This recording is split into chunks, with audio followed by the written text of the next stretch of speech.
मैं अपने माता पिता की अकेली संतान थी। मेरा परिवार चार बहुत छोटा परिवार था। दरअसल मेरी बुआ हमेशा से हम सबके साथ ही रह रही थी। मेरी बुआ और मेरी उम्र में सिर्फ 7 साल का ही अंतर था। दादी बाबा के देहांत के बाद मेरी बुआ की सारी जिम्मेदारी मेरे पापा पर ही आ गई थी और इसीलिए वो शुरू से ही हमारे साथ ही नहीं रही थी। इसीलिए वो मेरी बुआ कम और बड़ी बहन के जैसी ज्यादा थी। हमारे बीच भी को सहेलियों की तरह ही बातचीत होती थी। मेरी बुआ ललिता की शादी के वक्त मैं सिर्फ 17 साल की थी। मैं अपनी बुआ से बहुत प्यार कर की थी क्योंकि मुझे उनसे शुरू से ही लगाव था। इसीलिए उनकी शादी के वक्त मिला रो रो कर बुरा हाल हो चुका था। मेरे फूफा जी ने मेरी बुआ की विदाई के समय मुझे अपने पास बुलाया और प्यार से मुझे समझाते हुए कहने लगे, मीरा रोने की क्या बात है, तुम्हारा जब भी दिल करे तब तुम हमारे घर चली आना जी। यह बात सुनकर मैं खुश हो गई थी। मैंने कहा, बुआ तो शादी करके दूसरे शहर चली जाएंगी हो। फूफा जी कहने लगे, तो क्या हुआ, तुम जब चाहो तब आ जाना और जब भी तुम अपनी बुआ के पास आओगे तो मैं तुम्हें अपना सहयोग मांगा। बुआ तो विदा हो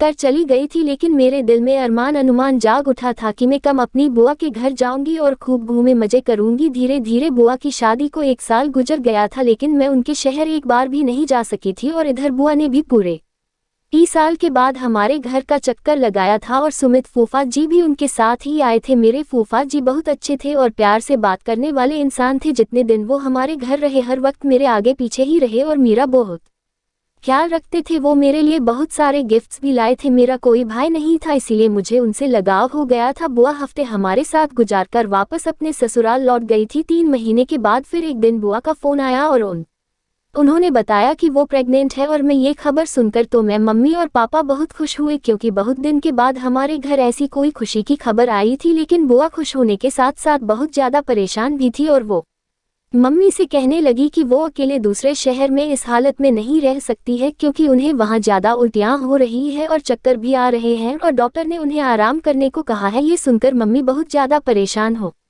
गई। वह कहने लगी कि काश मेरी सास जिंदा होते तो मुझे ऐसी परेशानी न हो कि ऐसे वक्त में किसी महिला का साथ होना बहुत जरूरी लगता है। मेरे साथ हाथ मेरी बुआ भी मेरी मम्मी की लाडली रही है। उनकी बात सुनकर मम्मी ने बुआ से हमारे घर की आकर रहने को कहा, लेकिन वो कहने लगी कि सुमित फूफा जी उन्हें छोड़ने को तैयार ही नहीं है और डॉक्टर ने भी उन्हें ऐसी हालत में लंबा सफर करने को मना किया है और ये अगर बुआ भी आ ही जाती है तो सुमित फूफा जी और उनके पापा को खाने पीने की बहुत परेशानी हो जाएगी।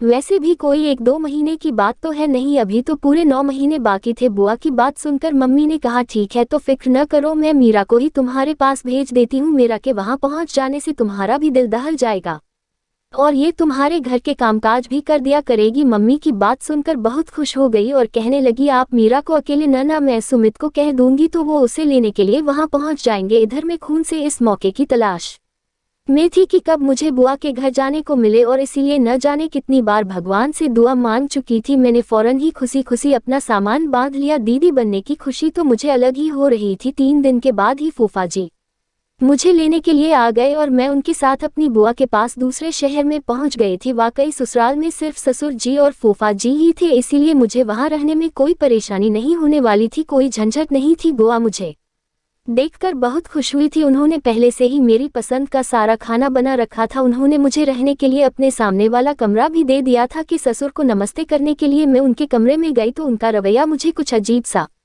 लगा। वो बिस्तर पर पड़े बीमार आदमी थे। मुझे देखकर वो बहुत ही अजीब बातें करने लगी। उनकी बातें मेरी समझ से बाहर थी, इसीलिए बुआ मेरा हाथ पकड़कर मुझे उनके कमरे से बाहर ले आई और कहने लगी कि दरअसल उनके ससुर बहुत सालों से इसी तरह से बीमार हैं और उम्र भी हो गई है, इसीलिए अक्सर वो उल्टी सीधी बातें करते रहते हैं। लेकिन मुझे आगे से उनके कमरे में जाने की कोई ज़रूरत नहीं है। मुझे याद है कि बुआ की साथ आदि में भी उनके ससुर नहीं आए थे। सुमित फूफा जी का रिश्ता पापा के किसी दोस्त में वार्षिक करवाया था। तेरी उनके ससुर से ये पहली मुलाकात थी और सच तो यह था कि मैं उनके ससुर से मिलकर बहुत डर गई थी। मुझे बुआ के घर आज हुए चांदी हो गए थे। मैं दोबारा उनके ससुर के कमरे में नहीं गई। फूफा जी मेरा बहुत ख्याल रख रहे थे और बुआ की तबीयत ठीक न होने की वजह से वो बिस्तर पर ही लेटी रहती थी। साहस घर मैंने खुद ही, सारा घर मैंने खुद ही संभाल लिया था, लेकिन फिर भी कुछ ऐसा हुआ कि मेरे रोंगटे खड़े हो गए। रात के खाने के बाद किचन साफ करके जब मैं अपने कमरे में आई तो मैंने सोचा कि नहा धोकर फ्रेश होकर सोती हूँ क्योंकि गर्मी बहुत ज़्यादा थी और मैं पसीने से तरबतर हो गई थी। मैं नहाने के लिए अपने कमरे की वॉशरूम में गई तो कुछ ही देर में मुझे ऐसा महसूस हुआ कि जैसे कोई मुझे वह देख रहा है। पहले तो मुझे लगा कि मेरी बुआ ही होंगी, लेकिन अचानक ही मेरी नज़र रोशन डांट पड़ी तो मेरे होश उड़ गए। वहां पर मुझे कोई साया आया था और मुझे यकीन हो गया था कि कोई है जो छुपकर मुझे देख रहा था। इस बात में मेरे होश उड़ा दिए थे। मैंने जल्दी से अपने कपड़े पहने और भागती हुई कमरे से बाहर निकली। वाकई कमरे में पहुंची तो देखा कि बुआ और फूफा जी से लेते हुए थे। उनके कमरे का दरवाजा खुला हुआ था। अब उन दोनों को एक साथ देखकर मुजफ्फरमींगी का एहसास हो रहा था। मुझे वहां देख फूफा जी उठकर बैठ गए और कहने लगे कि मीरा अंदर आ जाओ, न्यून दरवाजे पर चूरू गई हो। मुझे समझ में नहीं आया कि मैं उनसे क्या कहूँ। मैंने यूं ही बातें बना दी कि मैं बुआ कोई भूत की नींव पूछने आई थी। वह कहने लगी कि तुम जाकर आराम करो, अब बाकी जो भी काम होंगे मैं सुमित सिंह कह दूंगी। मैं अपने कमरे में वापस आने लगी तो मेरी नज़र बुआ के ससुर पर पड़ी, जो बाहर से वापस लौटकर अपने कमरे में जा रहे थे और मुझे बहुत अजीब नज़रों से देखते हुए कहने लगे, तुम दिखने में बहुत अच्छी हो और मासूम हो, इसलिए अपना ख्याल रखा करो और किसी पर भी आंखें बंद करके विश्वास मत करना। उनकी यह बात सुनकर मुझे गुस्सा आ गया। मैं सोच भी नहीं सकती थी वो मुझे इस तरह की कोई बात कह सकते हैं। मैं घबरा कर फौरन अपने कमरे में चली गई और सारी रात यूं ही जागते जागते गुजार दी। मैं सोचने लगी कि गुरुवानी तो कहा था कि उनकी ससु बीमार है और वो अपने कमरे से निकलते ही नहीं है, तो उसे वो इतनी रात को बाहर क्या कर रहे थे। ये बात बहुत ही अजीब थी। मुझे बहुत ही ज्यादा बेचैनी हो रही थी कि रोशन भांति जो भी था वो मेरा वहम था, यह हकीकत कोई तो था जो मुझे देख रहा था। कहीं वो बुआ ससु तो नहीं थे। इस सवाल ने मुझे परेशान कर दिया था। मेरी सारी रात जाओ द्वितीय आंखों में गुजर गई थी। अगले दिन सुबह फूफाजी ऑफिस जाते हुए कहने लगे, मीरा विश्राम को जल्दी आ जाऊंगा और तुम्हें शॉपिंग के लिए बाजार नहीं जाऊंगा तो शाम को तैयार रहना। ये कहने को यह कहते कहते अचानक ही उन्होंने मेरे करीब आकर मेरे गाल पर हाथ फेरा और ऑफिस के लिए निकल गए। उनके इस अंदाज में चौंक गई थी। वह भी उस वक्त मेरे पीछे ही खड़ी थी। वो कहने लगी, सुमित तुमसे बहुत प्यार करते हैं, इसीलिए तुम भी उनका ख्याल रखने की कोशिश किया करो, क्योंकि मैं आजकल उनका ख्याल अच्छे से नहीं रख पा रही हूँ। बहुत ज्यादा थक जाते हैं। बुआ की बात सुनकर मैंने कहा कि आप बिल्कुल भी फिक्र न करें, मैं फूफा जी का ख्याल अच्छे से रखूंगी। शाम को मैं अच्छी तरह से तैयार हो गई तो सुमित फूफा जी मुझे शॉपिंग के लिए ले गए थे। उन्होंने बुआ से भी कहीं ज्यादा मेरे लिए शॉपिंग करनी थी, लेकिन मुझे क्या पता था कि मेरी उसने बस कुछ ही दिनों की मेहमान है। उस रात अचानक ही लाइट चली गई। तभी मेरे कमरे में किसी ने मुझे जोर से धक्का दिया। मैं बहुत डर गई। मुझे इस तरह की किसी भी जिसकी की उम्मीद नहीं थी वो एकदम से पीछे हुआ तो मैं भागकर अपने कमरे से निकल गई। मुझे अब तक कुछ भी दिखाई नहीं दे रहा था क्योंकि वहां अंधेरा बहुत था, लेकिन मैं अंदर से दीवार के सहारे बुआ के कमरे में पहुंची। वहां जाकर मैंने ने को आवाज दी तो वो कहने लगी, मीरा तो परेशान न हो, सुमित अभी अभी लाइन देखने के लिए गए हुए हैं। अक्सर हमारे घर की लाइट कट जाती है, सुनील जल्दी ठीक कर देंगे। बुआ ने अपने मोबाइल फोन चित्तौड़ जला दी थी। मेरे पास तो मोबाइल भी नहीं था। बुआ के पास ही बैठकर रोने लगी। थोड़ी देर के बाद लाइट आ गई। बुआ मुझसे कहने लगी कि तुम भी बहुत पागल हो, जरा से अंधेरे से इतना घबरा गई हो, मेरा ख्याल कैसे रखूंगी। बुआ की बात सुनकर मैंने कहा, ऐसी बात नहीं है, वो दरअसल में कमरे में ही मौजूद था, इसीलिए मैं डर गई थी। मेरी बात सुनकर उन जोर जोर से हंसने लगी। वो बोली कि सुमित तुम मेरे साथ मेरे कमरे में ही थे और मेरे ससुर तो कमरे से निकलते ही नहीं है, अंधेरी की वजह से तो डर गई हो और कोई बात नहीं है। मुझे समझ में नहीं आया कि बुआ को किस तरह मैं अपनी बात का यकीन दिलाऊंगी कि कमरे में मेरी कोई मौजूद था, लेकिन वो कौन हो सकता था यह बात मुझे समझ नहीं आई थी। अगर वो फूफा जी बुआ के साथ थे तो फिर मेरे साथ कमरे में कौन था। पहले रोशन डांटे पड़ने वाला वो साया और अब कमरे में किसी की मौजूदगी का एहसास। इस सबसे मैं बहुत ज्यादा डर गई थी। मेरे दिमाग में रह रह कर बुआ के ससुर का ख्याल आ रहा था। लाइट ठीक करके फूफा जी कमरे में आए तो मुझे देखकर बुआ से कहने लगे, देखा मैंने तुम्हें पहले ही कहा था ना कि मीरा अंधेरे से घबराए जाएगी, तो उसके पास ही जाओ। बुआ फूफा जी से कहने लगी, अंधेरा बहुत था, अगर मैं गिर जाती और मुझे क्या मालूम था कि ये इतनी ज्यादा डर जाएगी। मैंने उन दोनों से कहा कि आप परेशान न हो, मैं ठीक हूँ और अब मैं अपने कमरे में जाकर सोती हूँ। मैं बुआ को ज्यादा परेशान नहीं करना चाहती थी क्योंकि मम्मी ने मुझे मना किया था कि जो ने बुआ को पेंशन देने के लिए मना किया है। मैं वापस चुपचाप अपने कमरे में आ गई थी और दरवाजा लॉक करके बिस्तर पर लेट गई। नींद तो मुझे नहीं आ रही थी। वह सोच रही थी कि अब किसी न किसी बहाने से अपने घर वापस लौट जाऊं। जो भी था ये मेरा वहम नहीं था। इस बात का मुझे अच्छी तरह से अब यकीन हो गया था कि कोई मेरी तन्हाई का भरपूर फायदा उठाने की कोशिश कर रहा था। अगले दिन फूफा जी की काश थोड़ी देर के लिए दोपहर के वक्त अपने ऑफिस से घर लौटकर आए। उस वक्त हुआ दवाई खाकर अपने कमरे में सो रही थी और मैं किचन में खाना बनाने की तैयारी कर रही थी। सुमित फूफाजी किचन में काम आए, मुझे पता ही नहीं चला और उन्होंने उसे अपनी आगोश में ले लिया। मुझे उनसे इस तरह के व्यवहार की बिल्कुल भी उम्मीद नहीं कि मैं हड़बड़ाकर उनके कैप्शन बाहर निकलने की कोशिश करने लगी। डर के कारण मैं आवाज मेरे गले में ही रह गई थी और मैं कुछ कह भी नहीं पा रही थी, मगर फूफा जी ने तो अपना दायरा और भी मजबूत कर लिया और कहने लगे, किंतु इतनी खूबसूरत हो कि तुम उसे नजर हटाने को दिल ही नहीं करता है। मुश्किल से उनकी गिरफ्त से निकली और किचन से बाहर भागने लगी तो फूफा जी कहने लगे कि तुम नहाते हुए भी बहुत खूबसूरत लग रही थी, मेरे मोबाइल में तुम्हारी वीडियो है। फूफा जी के इन शब्दों से तो मेरी सांसें रुक गई थी। मैं सोच भी नहीं सकती थी कि वो इस कदर घटिया इंसान होंगे। मैंने रोते हुए फूफा जी की तरफ देखा तो कहने लगे, मेंबर्स वो सब तरह की बात करना चाहता हूँ।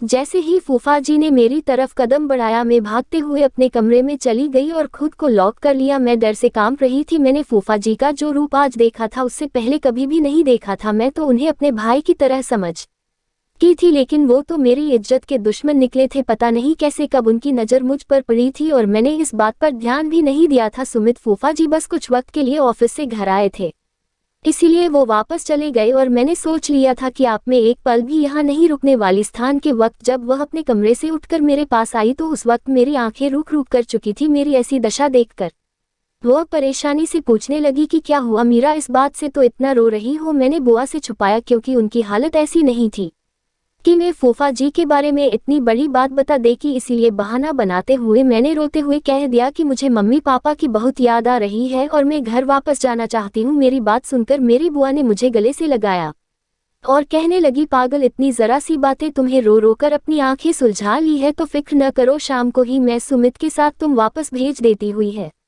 फूफा जी के साथ एक शहर से दूसरे शहर के सफर का सोचकर मेरे तो रोंगटे खड़े हो गए थे। मैंने तुरंत ही वहां से कहा कि नहीं फूफा जी को आप परेशान मत करो, पापा मुझे लेने के लिए आ जाएंगे, मैं पापा के साथ ही चली जाऊंगी। वानी कहा, ठीक है, अच्छी बात है, इसी तरह मैं भी भैया से मुलाकात कर लूंगी। बुआ की बात सुनकर मैं खुश हो गई और वो जैसे ही मेरे पास से उठकर अपने कमरे में गई तभी उनकी जोरदार चीखने की आवाज आई। मैं फौरन बुआ के कमरे की तरफ भागे तो ये देखकर मेरे होश उड़ गए कि वो बिस्तर के पास गिरी हुई थी और अपना पेट पकड़कर जोर जोर से चीख रही थी।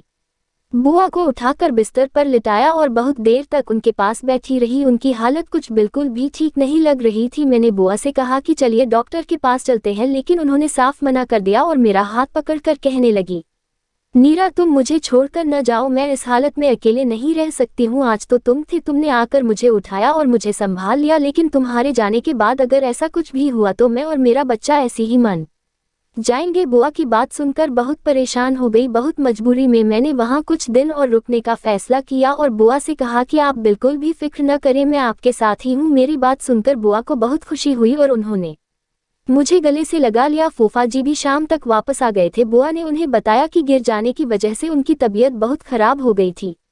ये सुनकर सुमित फूफा जी भी परेशान हो गए। फिर वो मुझसे कहने लगे कि जाओ ललिता के लिए केसर वाला दूध बनाकर ले आओ। मैं किचन में जाकर दूध बना रही थी कि एक बार फिर फूफा जी किचन में आ गए और मेरे साथ गुस्सा करने लगे, जिससे किसी भी लड़की की हालत खराब हो जाए। मैंने सुमित को धक्का दिया और गुस्से में कहा, आपको शर्म नहीं आती? आपकी पत्नी की हालत इतनी खराब है और आप अपनी भतीजी के साथ ऐसी हरकतें कर रहे हैं।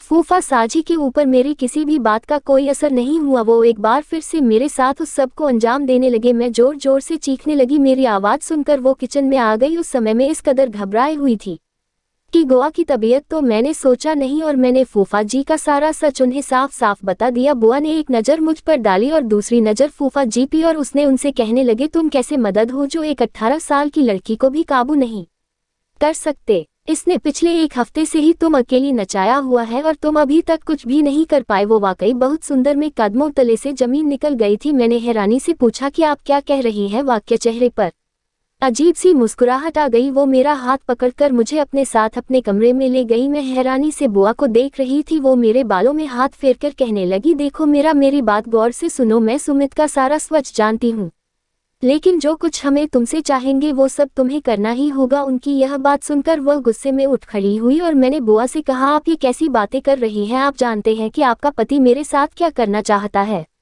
वो मुझे इस्तेमाल करना चाहता है, मेरे साथ गलत काम करना चाहता है। आप कैसे ऐसे इंसान के साथ जिंदगी गुजार सकती है जो आपके प्रेग्नेंट होने के बाद भी आपके भतीजी पर नजर जमाए बैठा है? वो आपको और आपके बच्चे को सारे जिंदगी क्या देगा। मेरी बात सुनकर वो कहने लगी, तुम्हें सुमित के साथ वो सब कुछ करना ही होगा जो तुमसे चाहता है, वरना वो कभी बात नहीं बन सकेगा।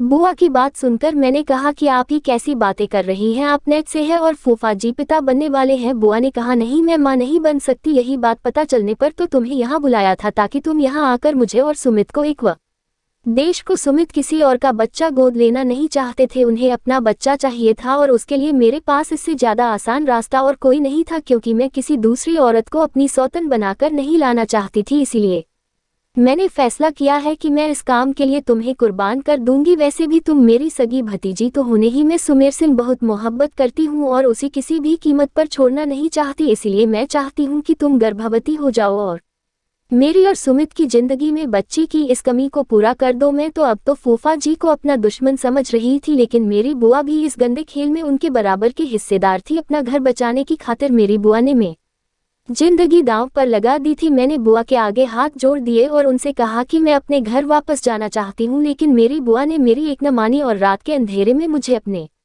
पति के कमरे में भेज दिया। मेरे पास बचने की कोई गुण नहीं थी, क्योंकि मेरी बुआ ने मुझे धमकी दी थी कि अगर मैंने उसकी बात न मानी तो सुमित मेरे साथ वो सब करेंगे और उसका इंतजाम भी मेरे किसी झूठे आरसी के नाम पर डाल देंगे और मैं सारी जिंदगी अपने मम्मी पापा को अपनी चरित्र की सफाई नहीं दे। मैंने सोचा भी नहीं था कि कभी मेरी बुआ मेरे साथ ऐसा व्यवहार करेगी। वह जानती थी कि मैं अपनी बुआ की सगी भतीजी नहीं हूँ, मुझे मेरे पिता ने गोद लिया था, लेकिन मैंने हमेशा ही सबको अपना सगा ही माना था, अपनी बुआ को भी सदा ही समझा था। कभी यह फर्क हम दोनों के बीच आएगा ये मेरे ख्याल में भी नहीं था। मेरी बुआ ने मुझे शीशी हुए कमरे में धकेलने की कोशिश की तो मैं खुद को छुड़वाने के लिए शोर शराबे करने लगी। मेरी बुआ के ससुर कमरे से निकल आए और उन्होंने फौरन ही बीच में आकर मुझे मेरी बुआ से छुड़वाया। उन्होंने मेरी बुआ और अपने बेटे को धमकी दी कि अगर उन दोनों में मेरे साथ कोई भी ऐसी वैसी हरकत करने की कोशिश की तो वो पुलिस को फोन कर देंगे। फूफा जी तो गुस्से में अपने पापा के साथ बदतमीजी करने लगे, लेकिन उनके पापा किसी भी हाल में मुझे अकेला छोड़कर पीछे नहीं हटे और मेरी खातिर वो अपनी बेटी से झगड़ा करके मुझे अपने कमरे में ले आए। वो कहने लगे, बेटा मुझे पहले दिन से ही शक था कि इन दोनों की नीयत गलत है। अगर मैं तुम्हारी बुआ के खिलाफ कुछ भी तुमसे कहता तो शायद तुम कभी भी मुझ पे यकीन न करती। अब जबकि तो सब कुछ जान चुकी हो कि ये दोनों इंसान नहीं बल्कि हैवान बन चुके हैं। शायद मुझसे अपने बेटे की परवरिश में कोई कमी रह गई थी, इसकी वजह से आज हमें यह दिन देखना पड़ रहा है। मैंने सुमित के पापा के फोन से ही अपने पापा को फोन मिलाया और अपने पापा को सारी हकीकत बताई। अपनी अगली सुबह मेरे पापा मुझे लेने के लिए आ गए। उन्होंने मेरी बुआ से हमेशा के लिए सारे रिश्ते खत्म कर दिए। पापा को भी इस बात पर अफसोस हो रहा था कि शायद उनकी परवरिश में ही कोई कमी रह गई थी, जबकि उन्होंने तो कभी भी अपनी बेटी और अपनी बहन में कोई फर्क नहीं किया था। इसीलिए बुआ ने उनके प्यार का सिला दिया और मैं सोच रही थी कि मेरे कौन अच्छाई मेरी काम आ गई, जो सुमित जैसे शैतान के पापा मेरी आवाज सुनकर उसे बचाने आ गए। इस बात को कई साल गुजर गए हैं, मेरी बुआ के साथ हमारा कोई भी रिश्ता नहीं रहा, लेकिन एक बात मुझे अच्छी तरह से समझ में आ गई है कि मेरी माँ ने मुझे बुआ के घर अकेले भेजकर बहुत बड़ी गलती की थी और मैंने एक जहाँ इंसान पर भरोसा करके बहुत बड़ी भूल की थी। मेरी बुआ ने जो कुछ मेरे साथ किया वह बर्दाश्त से बाहर था, लेकिन आज की दुनिया में ये सब कुछ हो रहा है। इसीलिए हर कोई अपनी इज्जत को बचाकर रखे, किसी पर विश्वास न करे, क्योंकि कुछ ऐसे रिश्ते होते हैं जो अपने मतलब के लिए कुछ भी कर सकते हैं। उनको किसी से कोई मतलब नहीं होता, बस अपना मतलब निकालना ही उनका पहला मकसद होता है। उन्हें अपने स्वार्थ के आगे सही गलत कुछ भी समझ में नहीं आता। आज की कहानी आपको कैसी लगी, इस कहानी के बारे में कमेंट करके हमें जरूर बताएं। वीडियो को लाइक करके चैनल को सब्सक्राइब कर लीजिए, साथ में घंटे को दबाकर और कर ले ताकि आने वाले वीडियो का